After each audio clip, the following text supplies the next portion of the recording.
campaña ha quedado muy en evidencia, por un lado, que este es un partido que mediáticamente se está jugando a 4, donde al resto nos están excluyendo absolutamente, en especial a EH Bildu y a otras fuerzas que están confrontando con el Estado español de manera continua. Está siendo una campaña donde los 4 partidos españoles, que aquí no representan ni siquiera el 40% del electorado, están acaparando todo, y por lo tanto queda en evidencia también que, y no ha habido más que ver con las declaraciones y los debates por donde nos han encaminado, que Euskal Herria no está en la agenda de estos 4 partidos y no parece que lo vaya a estar en los próximos meses, ¿no? Gane quien gane.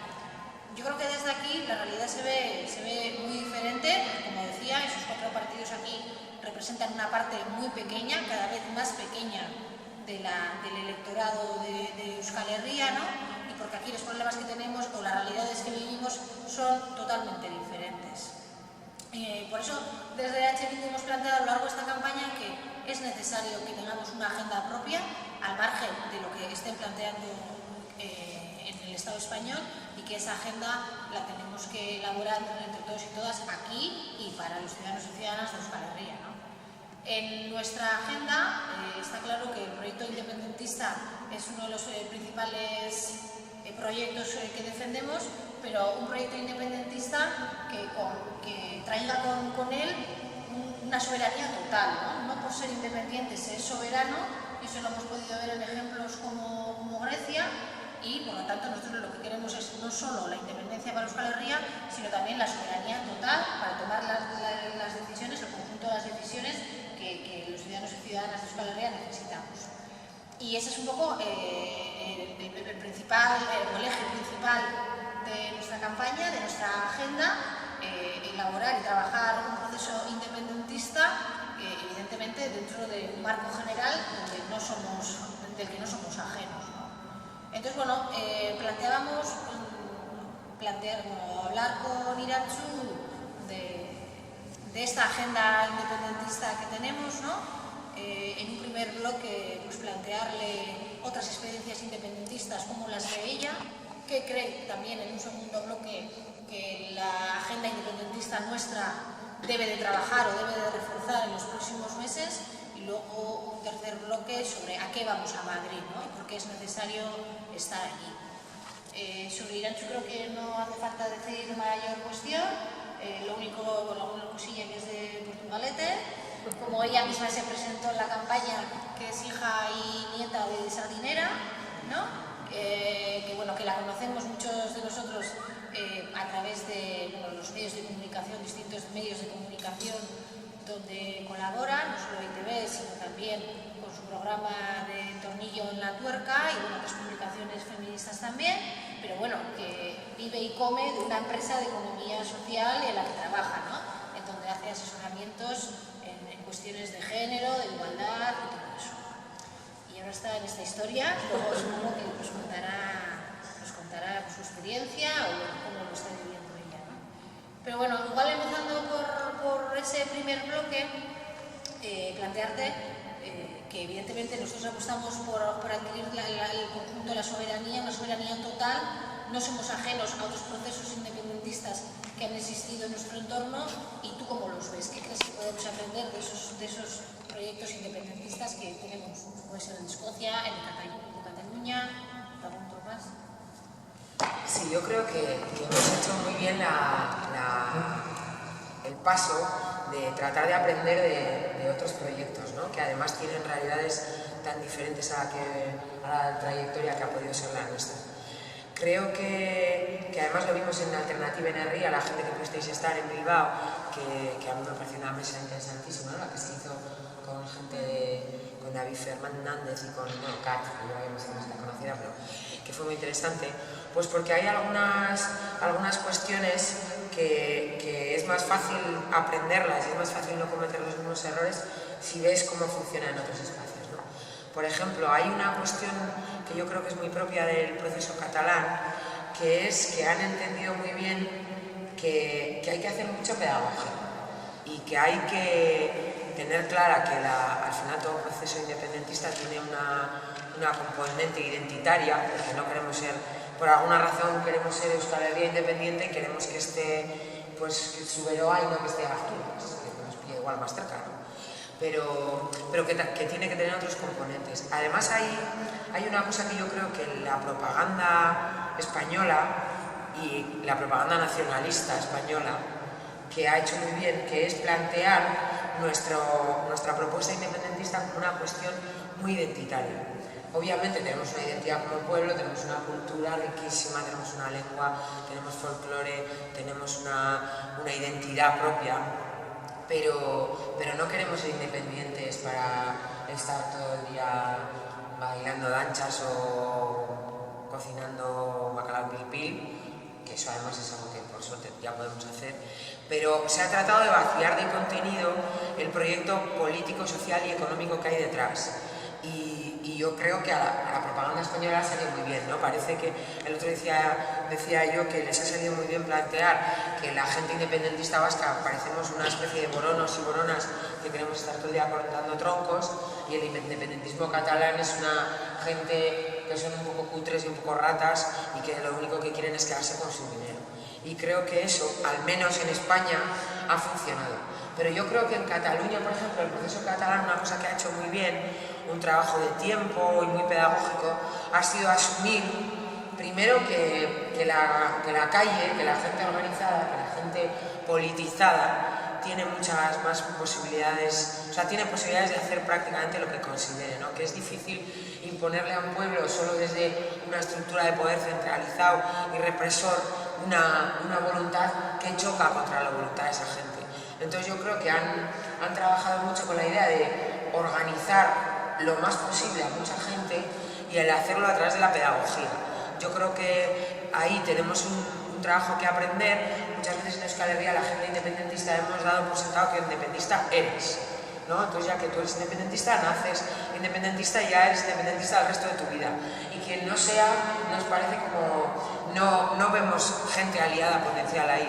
Y sin embargo en Cataluña se ha visto que a través de la pedagogía, del trabajo en barrios, en pueblos, en organizaciones locales, en asambleas, en alianzas con los movimientos sociales, hay un espacio para que la gente se articule y para que la gente se construya como independentista, ¿no? Que parece una cosa un poco más moderna, pero en realidad si tenemos claro que es un proyecto político, social y económico, pues los proyectos políticos, sociales y económicos la gente se construye. La gente, me imagino que quienes os consideréis marxistas no nacisteis así, o quienes os consideréis feministas lo te haces feminista a lo largo de la vida, de vivir, de experimentar y de leer, o prácticamente todas las ideologías y todos los planteamientos políticos, sociales y económicos requieren un aprendizaje, y ese aprendizaje requiere una pedagogía. Entonces yo creo que ahí sí que tenemos, creo que lo venimos haciendo, pero sí que tenemos que darle una revisada a eso, ¿no? A que preguntarnos por qué no hay más gente independentista, ¿no? Y por qué, sin embargo, en Cataluña, no sé, la gente que conozcáis a gente catalana, yo ya sé que nuestras propias amistades nunca son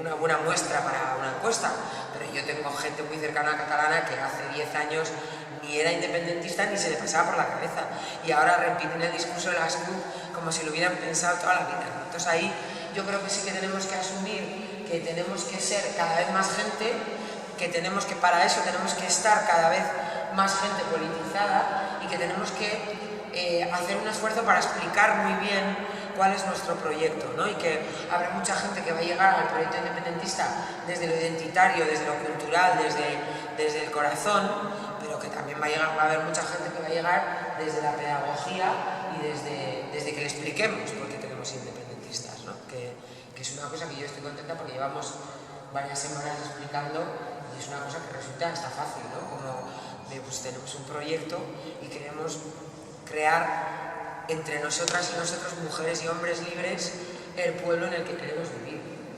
Pero el domingo lo decías, ¿no? Nuestro proyecto es bien simple, queremos irnos de España, del capitalismo y del patriarcado, ¿no? Y yo creo que eso, bueno, es así de simple, y nada más que H. Bildu tampoco tiene muchos tabúes a la hora de hablar de las cuestiones. Se nos puede acusar de muchas cosas, pero de no hablar claro, desde luego eso yo creo que no, ¿no? Y en relación a la Cataluña, lo que decías, yo estoy de acuerdo, además creo que ha sido clave para mover a ciertos partidos. Yo creo que es una evidencia que CiU no se hubiera movido, ¿no?, sin la propia presión social que ha existido, y de hecho probablemente aquí lo que suceda es que incluso fuerzas teóricamente independentistas como el PNV, que están muy cómodos en el contexto actual, porque nadie le está presionando a nadie, que no sea un partido político, ¿no?, que estamos nosotros ahí raca, pero presión social todavía no parece que la esté notando. No ha apoyado, por ejemplo, en relación a iniciativas como el derecho a decidir, como ocurre en Sudago, las ha apoyado in extremis cuando ha visto que, bueno, que este tipo de apuestas pues, abarcaban o cada vez tenían mayores apoyos, pero desde luego ha hecho cero esfuerzo para impulsarlas, ¿no? Es que yo creo que eso sí que también es algo que normalmente siempre es más fácil ver las cosas que se han hecho bien en los procesos que es de fuera, ¿no? Porque tienes la perspectiva, que es una cosa que es muy práctica para entender, pero que se ha explicado muy bien en Cataluña y yo creo que también en Escocia, y que tiene mucho que ver con la adhesión social y con el nivel de movilización social, es el dejar claro eso, que es un proyecto, pero también dejar claro que España, el Reino Unido, también son un proyecto. O sea, que el plantearse como una alternativa posible.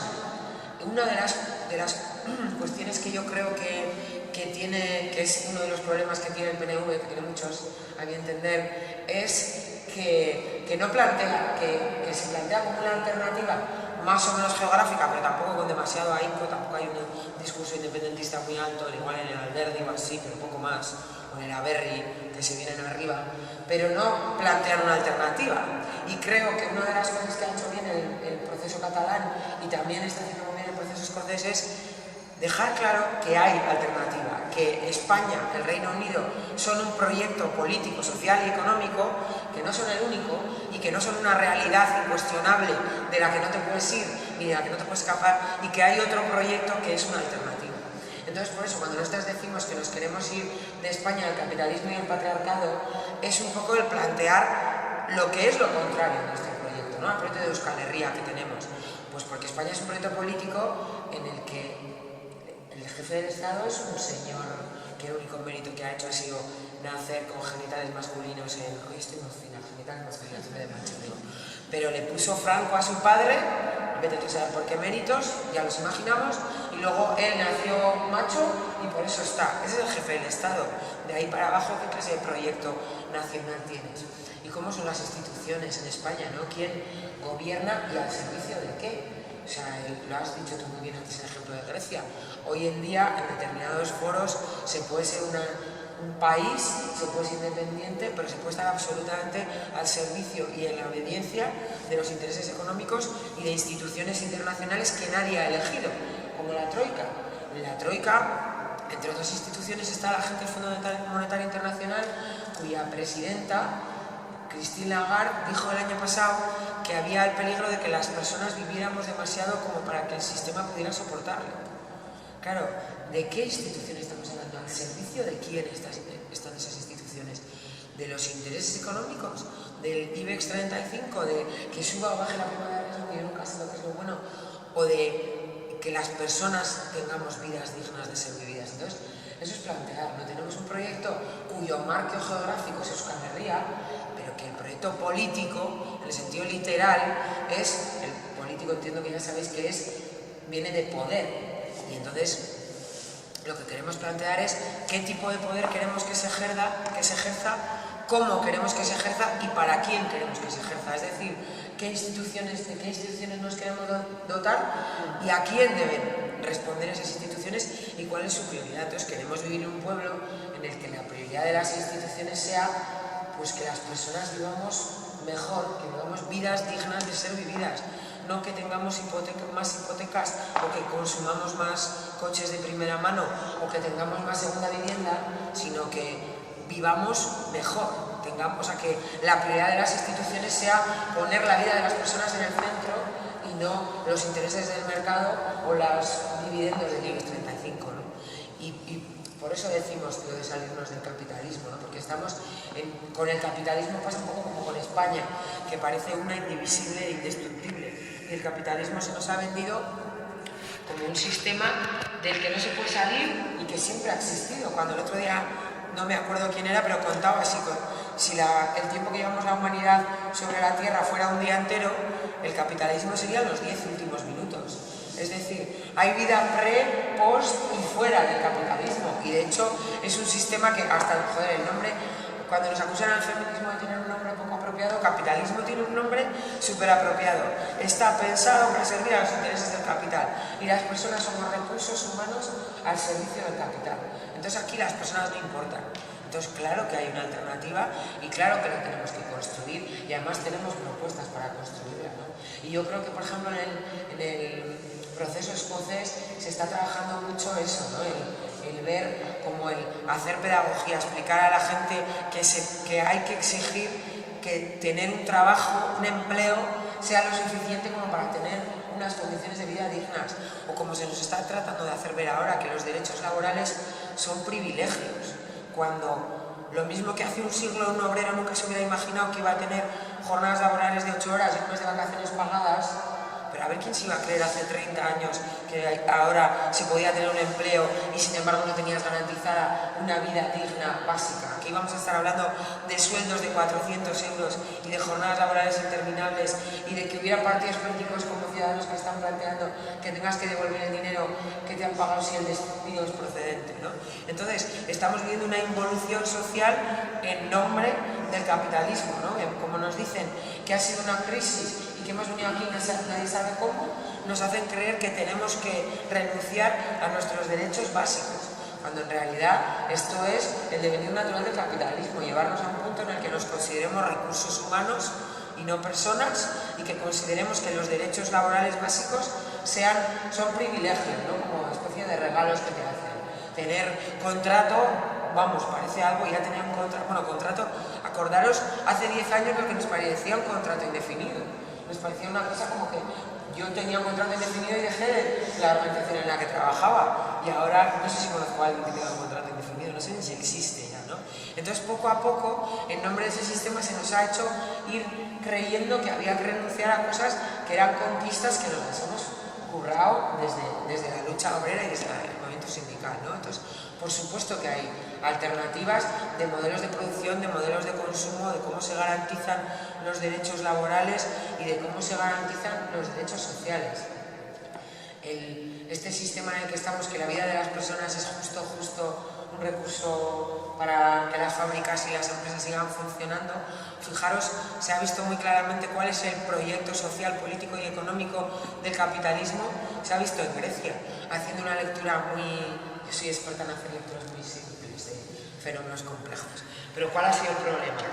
Que el gobierno griego le ha preguntado al pueblo: ¿queréis obedecer a la troika o queréis que decidamos aquí cómo salimos de esta situación en la que estamos, ¿no? Y la troika era: os vamos a decir, vais a salir rescatando bancos y recortando gastos sociales, educación, sanidad, prestaciones por desempleo y ayudas a la dependencia y todo lo que sea que la gente tenga una vida digna. Grecia, en un ejercicio de valentía, dijo: pues no, queremos hacerlo a nuestra manera, y la troika le dijo: pues sí, lo tienes claro, vais a hacer a nuestra manera o os hundimos. Entonces, así es como funciona el capitalismo, pero en realidad esta era la pelea, que tienen muy claro dónde quieren recortar, que a las ayudas a los bancos les llaman rescates, como si fuera, ¿no? ¿Cómo no vas a rescatar a alguien? A ayudar a las empresas a tapar sus agujeros le llaman inyecciones, que también suena súper sanitario, y sin embargo, a que la gente tengamos una sanidad universal pública, a que tengamos educación universal y gratuita, y a que haya prestaciones por desempleo, le llaman gastos sociales. O sea, esto es ideológico y completamente propagandístico, pero así es como funciona, ¿no? Hasta hacernos creer que no hay alternativa. Que aunque parezca mentira, me acuerdo de la pregunta, de ahí viene el PNV, ¿no? De plantean un marco geográfico diferente, o bueno, una cosa esta identitaria y aquí, pero no cuestionan absolutamente nada del sistema, ¿no? Vamos a hacer, en vez de un IBEX 35, pues un Euskadi X 15, ¿no? Que es como casi la mitad de 35, 17, ¿no? Pero vamos a seguir teniendo una idea de lo que es que la gente viva bien, pensada en infraestructuras faraónicas, trenes de alta velocidad que no sabemos a dónde van ni a dónde queremos podemos ir tan rápido, y modelos empresariales absolutamente clientelares y completamente neoliberales. Entonces, ahí lo que pasa que la propaganda funciona, la gente con esta idea de la gestión eficiente, que también sería muy de cuestionar a lo que le llamamos eficiente, y con la idea de que no hay alternativa, ¿no? Se ha planteado como que están los de siempre y lo de siempre o el caos. Esto se ve perfectamente cómo ha funcionado con el discurso de Podemos. Hace un año, un poquito más de un año, cuando las elecciones europeas tenían un programa súper radical económicamente, ¿no? De no se paga la deuda, o sea, renta básica para todo el mundo, cosas muy cañeras, ¿no? Y de repente todavía no han llegado al poder y ya han ido, no somos ni de izquierdas ni de derechas. O sea, ha sido como alguien les ha dado, bueno, y un general español en su capitán, nunca se pronuncia las cosas. Jueces, no sé cuántos también. Pero ha sido eso, ni de izquierdas ni de derechas, ni independentistas, ni es, alguien les ha dicho, no sé si explícitamente o alguien ha entendido que es o eres de los continuistas o te vamos a meter en el cajón del caos y no te vamos a invitar ni a los debates electorales. Pero esto no es el caos, es la alternativa. Lo que pasa es que el sistema nos tiene que convencer de alguna manera de que es el caos. Pues esto ha sido el ejemplo siempre, ¿no? No sé de quién era la frase de o yo o el abismo, pues es eso.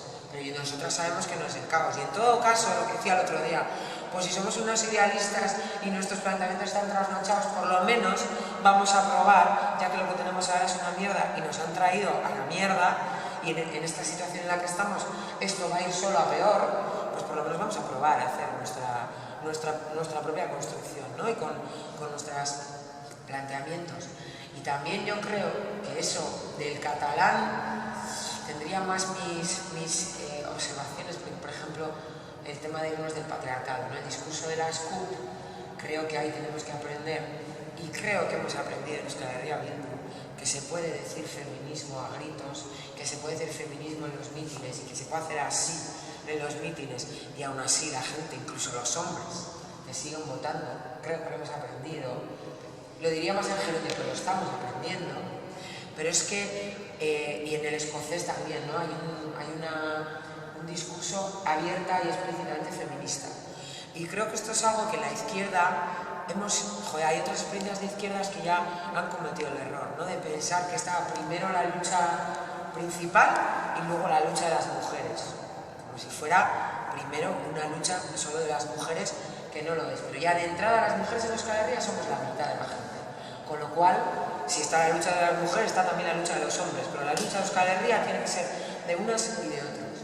Pero luego también hemos visto que si no construimos en este proceso de construcción de un proyecto de Euskal Herria, no construimos una Euskal Herria feminista, es decir, nuestro proyecto económico, político y social no lo construimos desde el feminismo, lo que vamos a hacer es construir una Euskal Herria patriarcal, en la que las mujeres todavía hoy, lo digo todavía porque yo ya me veo fuera del patriarcado, ¿no?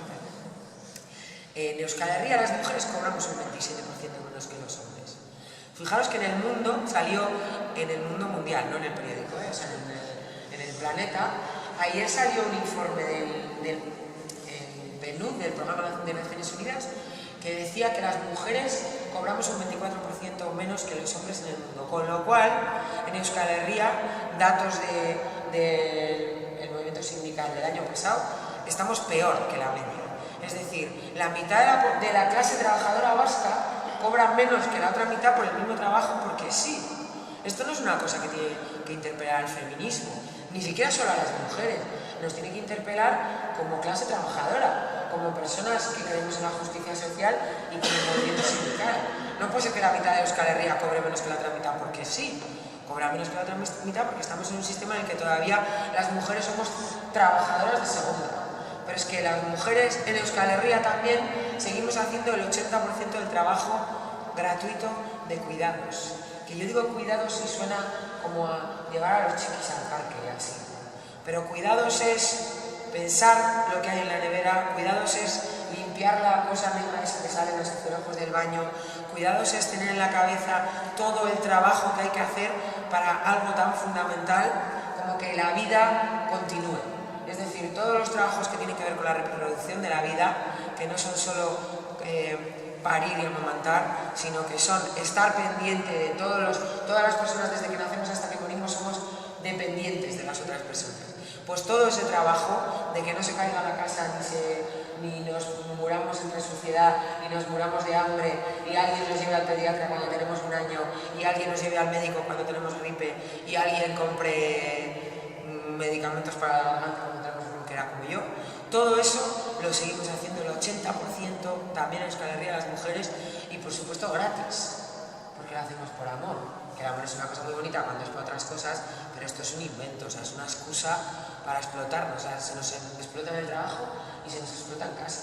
Y además, todavía, es que no sé si ha sido ayer o antes de ayer, pero bueno, todas las semanas sabemos de alguna agresión sexual, sabemos de alguna mujer asesinada, o sea, en Euskal Herria también se nos viola, se nos mata, se nos tortura y se nos impide andar libremente por la calle.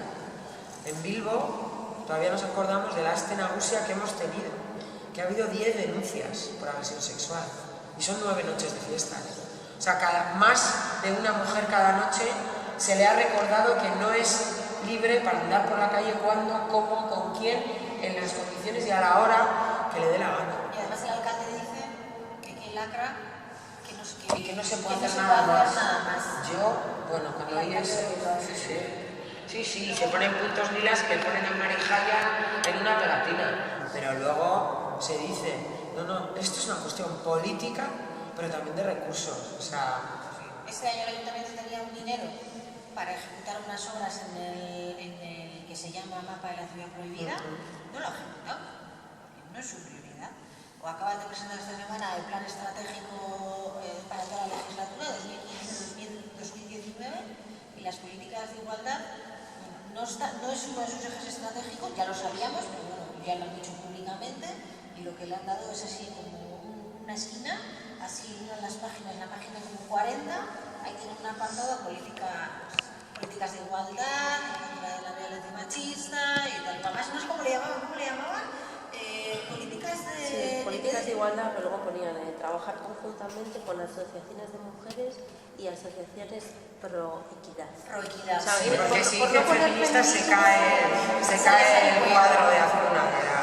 No, pero hay una cuestión, o sea, a nivel municipal, ya que estamos en Bilbao, hay una cuestión que es, el Bilbao es el único municipio de Vizcaya, bueno, es el único municipio de Vizcaya de este tamaño, pero todos los municipios de Vizcaya grandes tienen, y muchos pequeños, tienen una casa de las mujeres, escuela de empoderamiento, o sea, Basauri, Getxo, bueno, está Vizcaya, yo ni me acuerdo, pero me las he recorrido casi todas, con casas de las mujeres, con escuela de empoderamiento, con espacios donde el movimiento feminista, bueno, y aparte del movimiento feminista en Bilbao, que es históricamente un movimiento de los más peleones y de los más luchadores de toda Euskal Herria, vamos, tiene una agenda que estamos hartas de ponérsela al ayuntamiento, pero al ayuntamiento, a Emakunde, al PNV, quiero decir, yo lo digo siempre, si no os ponen de cadenatas, si no dicen feminismo en los programas ni en los mítines, y no tienen medidas específicas para acabar con el patriarcado, ¿qué os creéis? ¿Que se van a cargar de nosotras cuando pasen las elecciones? ¿No? Eso yo cuando veo al pasar por delante de Sabine Etxegaray o por el tranvía, esos tres con esa cara de que se van a preocupar del patriarcado en cuanto lleguen a su escaño, pero claro, en casa tenemos mucho trabajo también, o sea, tenemos mucho que todavía que convencer, tenemos mucho todavía de quitar complejos de decir Euskal Herria será feminista o no será, pero tenemos que asumirlo como algo central. Soy la de cosas, quiero decir que puedo parecer una independentista peculiar, pero no soy una independentista peculiar. Hay millones, no, pero hay miles de personas independentistas en Euskal Herria como yo. Entonces tenemos que dejar de parecer que es algo excepcional. Hay un montón de gente, y yo Varela, pero habrá gente que se apellide Quispe, o que se apellide no sé qué apellido marroquí, o que sea negra, o que sea que cuando tengo que explicar de dónde es, nos tenga que enseñar en un mapa de Ucrania, ¿no? Entonces tenemos que estar preparados para eso. Bueno, de hecho en las listas de grito había una concatenación Rumanía, en las listas para las primarias.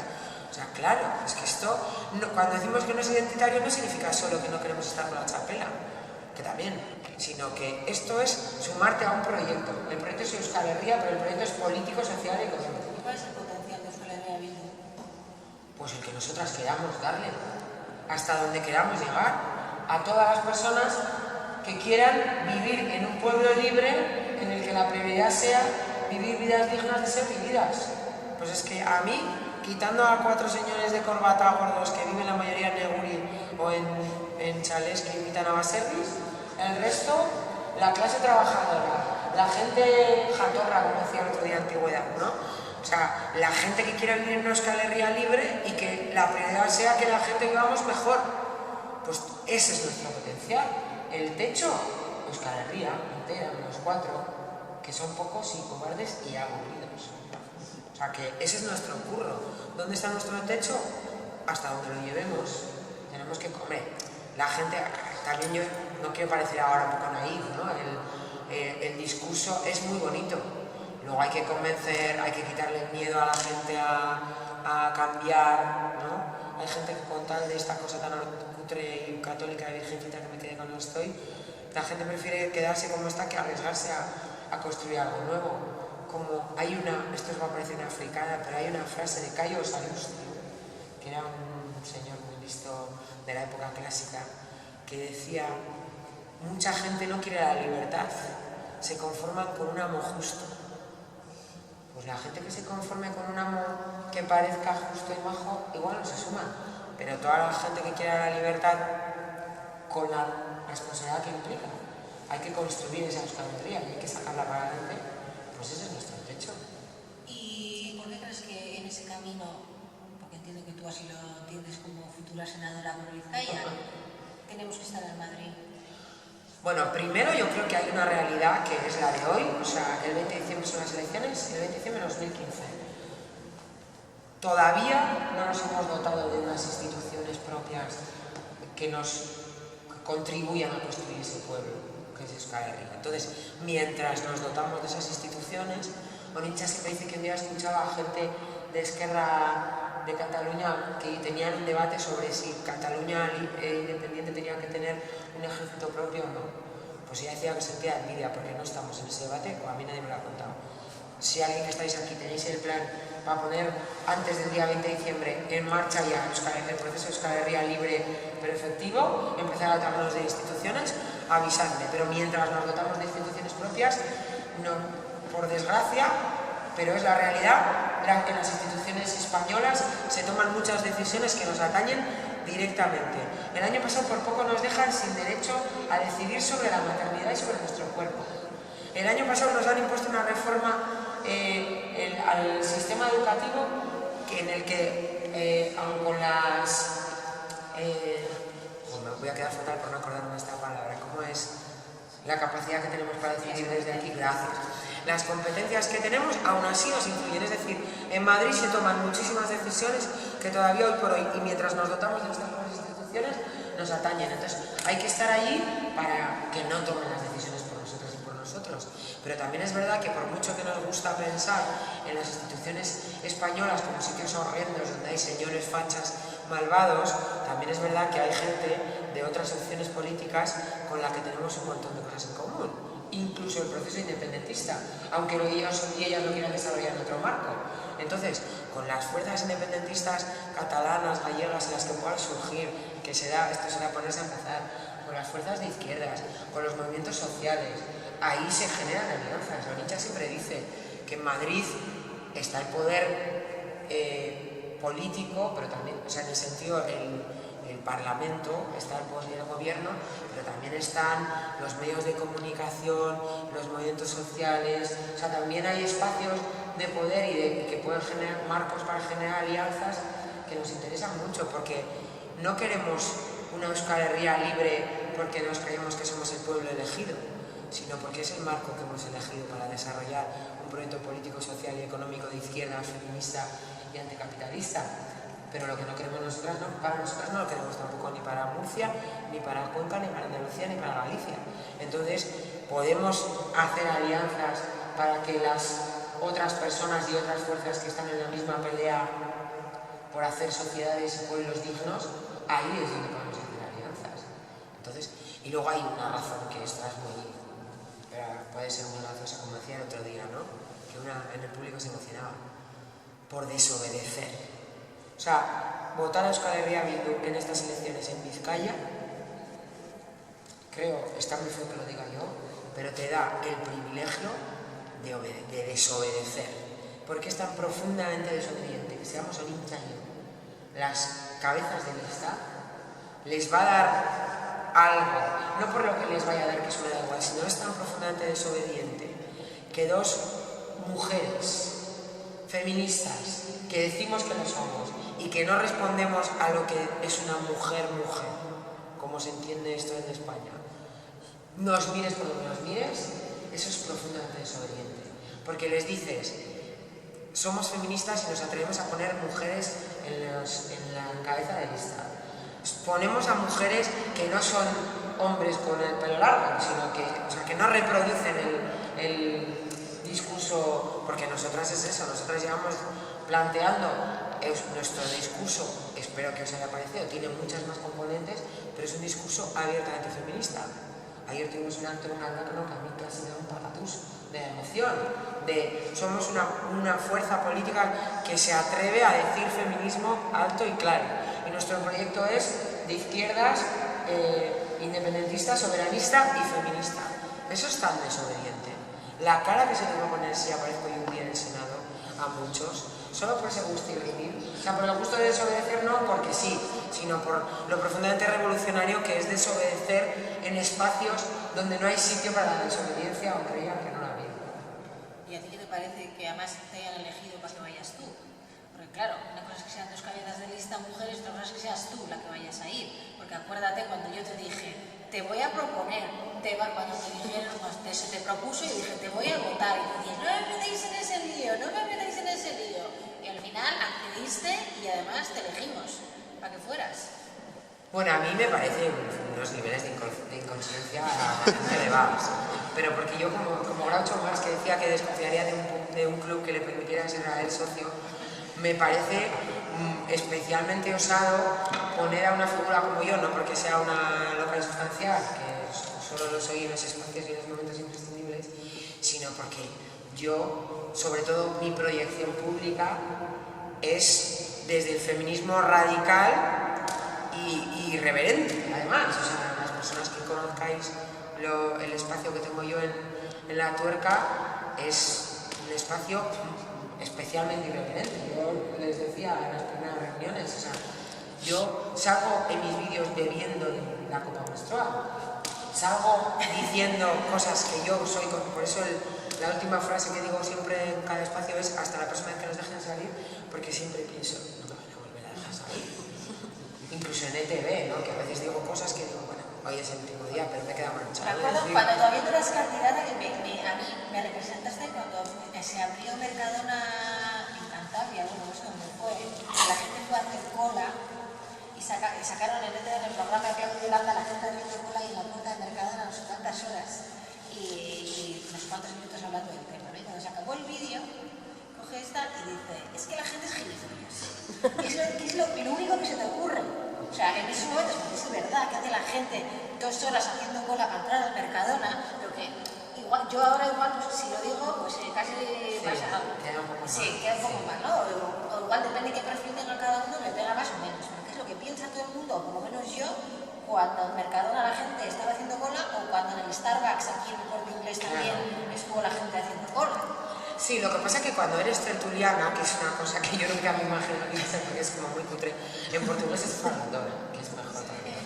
O sea, tienes la licencia de que puedes decir butadas, de que puedes decir burradas, no inconscientemente, pero bueno, pues que no hablas desde una responsabilidad, ¿no? Sino tu responsabilidad última es opinar, que por otro lado es una cosa que es relativamente fácil y yo tengo opinión sobre absolutamente todo y pues son cosas que no sé. Pero cuando vas como parte de una propuesta política, yo el otro día decía, claro, y ahora no podemos decir que la gente es imbécil porque no nos vote, porque el otro día hay mítines que acabamos y decimos, pero ¿cómo no nos van a votar? O sea, es que yo votaría, digo, pero mira qué gente más maja. Bueno, ¿Y qué propuesta? En el estado diciendo lo de mi coño, en mi coño mando yo, o sea, claro. Quiero decir que bueno, tampoco... Sí, no, pero quiero decir, no por decir que es gilipollas, sino que tú tienes la responsabilidad de si la gente no te vota será por algo. Cuando en las elecciones catalanas Podemos se pegó el portazo que se pegó, que yo creo que no se lo esperaban ellos tampoco, hicieron un análisis que era muy feo de decir, la gente no ha entendido nuestra propuesta. Primero, de habilidades sociales, es decir, igual no la hemos explicado bien, ¿no? Pero segundo, cuando tú tienes una responsabilidad, o sea, cuando tú eres un partido político, tu intención, tu objetivo, igual no tu objetivo último, pero tu objetivo a corto plazo, tu táctica, aunque no sea tu estrategia, es llegar a las instituciones, porque si no montas un movimiento social, una asamblea o lo que quieras. Pero cuando es un partido político, quieres alcanzar el poder. Entonces, tu responsabilidad es convencer a la gente para que te acompañe en ese camino hacia las instituciones. Entonces, si no lo consigues, o tienes un proyecto de mierda o no lo estás explicando lo suficientemente bien. Entonces yo creo que ahí tenemos la responsabilidad de, joder, un proyecto que yo digo, tía, es que yo lo veo tan claro que me parece alucinante que la gente vote a otros. Pero claro, pues hay mil razones. El miedo a cambiar, lo bien que funciona la propaganda, un montón de cosas. Pero ahí tenemos la responsabilidad. Entonces, claro, cuando hablas como parte de un proyecto político, tú no puedes decirle a la gente que no nos vote es imbécil. Pero como yo cuando voy como tertuliano, pero cuando hablo como militante feminista, no puedo decir todas las tías que estáis aquí no sois feministas, sois bobas. No lo hemos explicado bien. Todavía hay una cosa que yo repito mucho en las charlas y en los cursos de feminismo, pero que en realidad sirve para lo que es el empoderamiento, que es una palabra horrorosa en castellano, pero que significa el proceso por el cual gente que no tiene poder para decidir de manera razonable sobre su vida, toma ese poder, ¿no? Y son tres fases. La primera es la toma de conciencia. O sea, tú tienes que ser consciente de que estás en una posición de opresión para salir de ella. O sea, entonces hay mucha gente en la sociedad en la que vivimos que, aunque ve que sus condiciones vitales son una mierda, que no llega a fin de mes, que cada vez le pagan menos, que antes vivíamos mejor, que toda la vida hemos pensado que íbamos a vivir mejor que nuestra aita y nuestra ama, y resulta que como dice Soraya de Santa María y se queda tan ancha, tenemos que asumir que somos la generación que va a vivir peor que sus padres, y ahí se quedan. Entonces, hay gente que es consciente de que sus condiciones objetivas son una mierda, pero que cree que en algún momento dado se va a parecer a los señores de chaqueta azul que salen en el tranvía.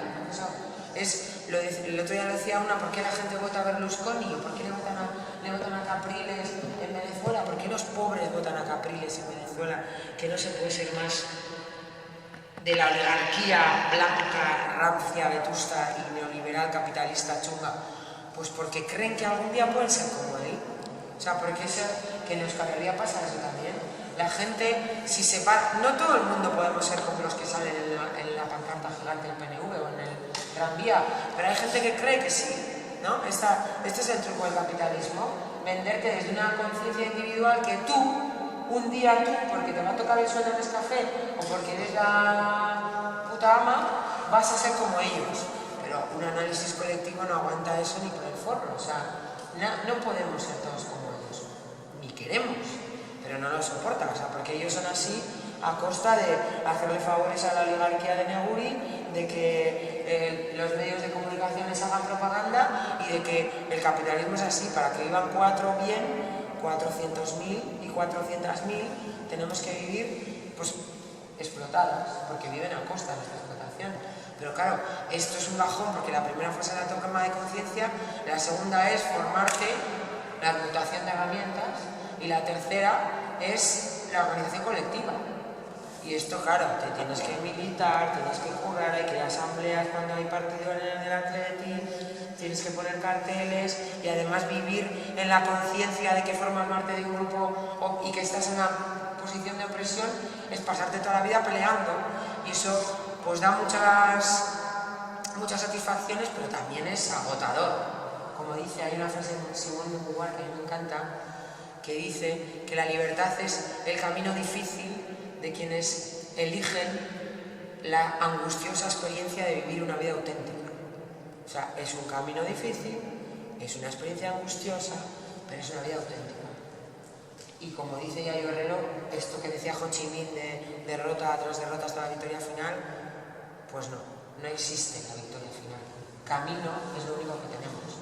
Entonces yo creo que voy a ver Euskal Herria independiente y feminista y antipatriarcal y de izquierdas y tal, pero bueno, pues por lo menos veré, si veo el camino para conseguirla, me quedaré contenta.